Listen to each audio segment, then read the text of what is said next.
Let's talk about how you become more efficient, not just as an employee, but potentially as a business owner as well, a technical business owner, a technical manager, a technical leader, right? There is at some point you have to pivot. You have to pivot from doing things to delegating things. This can be incredibly challenging because as you're moving up the ranks, how do you move up the ranks as an individual contributor? Do more, do more, do more, learn more. You personally learn to do more as an individual contributor.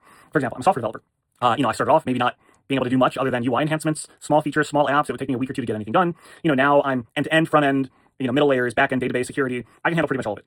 Right. But there are instances, especially when I'm, working with companies that are bigger than anything I've worked with before, when I'm, working with, companies that have many, many, many of their own internal and specialized processes, which you frequently run into when you're, looking at companies that have, annual revenues of tens or hundreds of millions of dollars or billions of dollars a year. And they just have so many processes and, so many more subdivisions of expertise. It becomes a little challenging to learn it all. Not saying that you can't learn it. I mean, the intentions of still building high quality products, staying secure, distributed software, high performance, all of that is still there. But it's often broken down, into dozens of entire processes on their own that use an individual. No individual has time to actually do all of that. Okay, so you can't rise up the ranks beyond your personal division. You will always be stuck within that division if all you ever are is an individual contributor. How are managers valued? Managers are valued by the leverage that they enact over their organization in order to perform value-added activities. So a good manager, for example, when they have a problem, and we'll frame this in a different way in a second, they just delegate it to someone who gets it done. If a manager can efficiently and effectively manage, let's say 5 to 10 direct reports, I don't really recommend many more than that because then you start to sacrifice how many reports you can have direct meetings and check-ins and measuring their performance against. If those 5 to 10 direct reports are performing $200,000 of return on investment, of a value add for the company, you're looking at $1 to $2 million just from your direct reports. That assumes there was only a single layer. If your direct reports are managers and they have people that report directly to them, then you end up with exponential growth where you go from maybe you're managing $200,000 to $500,000 in value. Then that expands very quickly to $1 million to $2 million. The next layer then brings you to 5 to 8, $10 million, so on and so forth until you have a $1 billion company. Right? And people often wonder, how in the world do CEOs find time to manage every single aspect of their business? They don't. I mean, day to day, they just check in on a bunch of things. Your job goes from being a strong individual contributor to steering the ship. How you do that and how you divide that time, is going to be up to every manager, every CEO, and the leadership culture within an organization and what the expectations that have been put upon leadership are. And, again, how many direct reports you have and how the business scales, so many different things. I will bring this back down to the individual contributor level, though. There's other reasons that you want to learn how to manage, how to delegate, how to get more into the business and management side of things. I'll give you an example. Let's say that you are worth roughly $60 an hour. $60 an hour isn't a tremendous salary, but it's a decent salary. And you have some work that you're not necessarily an expert in, that you actually are so not good at it that it's going to take time away from the other work that you can be billing $60 an hour for. So that means you can't actually bill. Not only can you not bill the $60 an hour for this work because you're not good enough to do it at $60 an hour, but it's taking away from work that you can do at $60 an hour. Well, the sensible thing there is to have an intern, entry level, junior, trusted staff member do it, and then that trusted staff member, maybe because it's somewhat of a lower rated skill, maybe they can do it at only $20 or $30 an hour, or maybe it's a really valuable thing. But you find someone that's just really good at doing it, and maybe they spend 2 hours doing it at $100 an hour instead of you. It takes 10 at 60.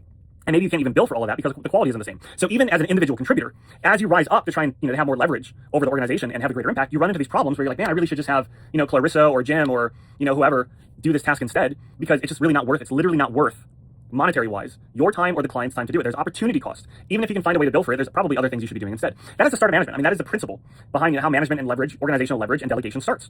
So if you can see it, even just from that one example of just not wasting your time as an individual contributor is better spent elsewhere.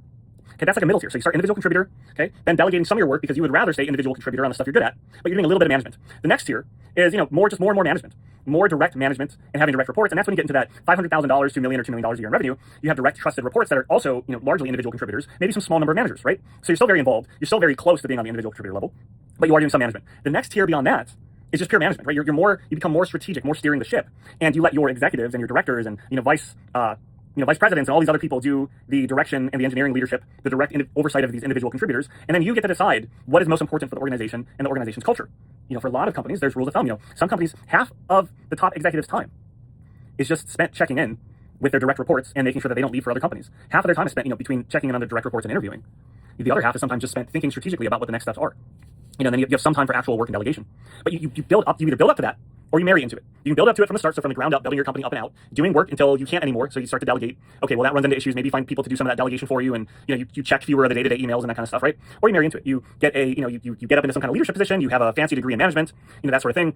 You marry into like a Fortune 500 company and you expand from there. Typically, they want you to have a master's in business administration, accounting, finance, economics, some kind of equivalent, so that you have just on the economic and organizational side of things that you can reason about some of those aspects already, and then you're really just learning how to run the business. And you some other things happen here as well. So I'm a small business owner. All of my time is very valuable. I bill more than my junior developer bills. Okay, so that means that my time and anyone's time is incredibly valuable. If I have my junior developer work on small projects for me, well, if the company is 5 people or less, that takes away maybe a fifth of the company's revenue. If you are instead a Fortune 500 company with thousands of employees, taking, one or two expert people and putting them on some personal, agendas that you think are valuable for the company, costs the company maybe, 0.1% of revenue, right? So it's incredibly affordable, which is why you have sometimes entire departments, dedicated to these delegated tasks, research tasks, exploratory, just trying to grow the business in different areas. You evaluate, you measure, you review, and you cut your losses if there are losses, but you can afford at that level some, percentage of company revenue, sometimes more revenue, sometimes more than the company actually has based on the promise of growth and future revenue, right? Which is, a whole different level to think about, that you're a startup and you might be getting, $1 billion in funding when you only have $100 million of revenue. But that's under the promise of, there's usually expectations and terms and conditions built into that you can continue to grow. And it makes a lot of sense in those instances versus me as a small business owner. What's 10% of my annual revenue? Well, it's, tens of thousands, not even enough to really staff somebody. And that takes tremendously out of my margins doing so. That's not strictly true all of the time, even for small businesses, because there are small business programs, there are grants and other things you can apply for. There are many credits and deductions available for small business owners. All my expenses, on research and, my employees, I do get tax deductions on those. So you can often roughly, you're still paying for it, but because of the tax benefits, if this is, any sort of revenue generating work, you might be paying, at the end of the day, your net is 60 to 70%. You get like a 40%, 30-40% discount on things versus, paying 100%. But you have to have revenue in order for that to work. Otherwise, if $100,000 of revenue, I might pay $30,000 of taxes. If I can deduct that, I get $30,000 back, right?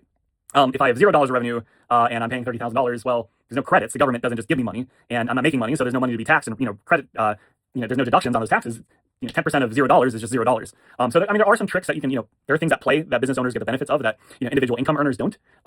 But you still have to have a revenue generating model, around it in order for that to work. But that's how some of these, tricks and stuff, the different scaling factors that you have available to you as a business owner, especially once you start to hit 5, 10, 20 employees, and especially once you have, thousands of employees, and you can literally have just, full-time staff available for executive amenities and, research projects and that kind of stuff. Anyways, I just wanted to share that. I know a lot of individual contributors struggle to grow beyond being individual contributors. I just wanted to give some, use cases and talk a little bit about, some of the factors that go into that and how businesses grow and how the market, maybe not how the market, but how finances and leverage and, different things look at various levels of scale. Anyways, bye.